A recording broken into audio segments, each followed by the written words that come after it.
വിശറി പോലെ വെട്ടി വെച്ച നമ്മുടെ പാനൽസുമായിട്ട് ഞാൻ ഇതാ എത്തിയിട്ടുണ്ട്. Welcome to part 2. ഇത് ബുക്ക് മടക്കി വെച്ച പോലെയൊക്കെ തോന്നുന്നു അല്ലേ? അപ്പോൾ ഇതാ നമ്മുടെ പാനൽസ് എല്ലാം വെട്ടി ഇനിയിപ്പോൾ നമുക്ക് തയ്ച്ച് കൂട്ടണം. അതിന് മുമ്പായിട്ട് ഇതാ ഇത്രയും നമുക്ക് ബാലൻസ് ഉണ്ട് കേട്ടോ. ഇത് നമ്മൾ വെറുതെ കളയില്ല, നമുക്ക് വരുന്ന പാട്ടുകളിൽ കാണാം കേട്ടോ.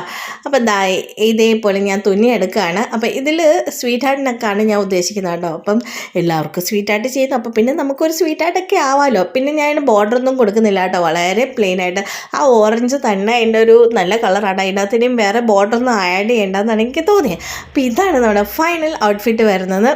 നമ്മുടെ ചെസ്റ്റിൻ്റെ ഭാഗത്ത് അങ്ങനെ ഒരു പാറ്റേൺ നമ്മൾ കൊടുത്തിട്ടുണ്ട്. എന്നിട്ട് ഒന്ന് ഹൈലൈറ്റ് ചെയ്യാൻ വേണ്ടി അവിടെ ഒരു മിററിൻ്റെ ലേസ് ഞാൻ കൊടുത്തിട്ടുണ്ട്. ഇതേപോലെ പാനൽസ് കൊടുത്തിട്ടുണ്ട്. അപ്പോൾ നിങ്ങൾക്ക് ഇഷ്ടപ്പെട്ടോ ഇല്ലയോ എന്ന് അഭിപ്രായങ്ങൾ പറയാം കേട്ടോ. എനിക്ക് ഭയങ്കര ഇഷ്ടപ്പെട്ടു കേട്ടോ. ഒന്ന് ആ കളറിൻ്റെ ഒരു ഭംഗി, ആ കളറിൻ്റെ ഒരു ട്രഡീഷണലോ എന്തൊക്കെയോ ഒരു രസം. പിന്നെ ഇത് കോട്ടനാണ്, അതുകൊണ്ട് കംഫർട്ടാണ്. പിന്നെ ആ ഒരു ബ്ലൂവും ആ ഒരു ഓറഞ്ചും കൂടെ വന്നപ്പോൾ വല്ലാത്തൊരു രസം. എനിക്കങ്ങ് ഇഷ്ടപ്പെട്ടു. നിങ്ങൾക്ക് ഇഷ്ടപ്പെട്ടോ ഇല്ലയോ എന്നുള്ള അഭിപ്രായങ്ങൾ പറയാം. അപ്പോൾ അടുത്ത വീഡിയോയിൽ പുതിയ കുറേ ഐഡിയാസും ഒക്കെ ആയിട്ട് നമുക്ക് വീണ്ടും കാണാം കേട്ടോ. അപ്പോൾ ടാറ്റ ബൈ ബൈ. പുറകിൽ നിൽക്കുന്ന എൻ്റെ കൊച്ചു സന്താനമാണ് കേട്ടോ.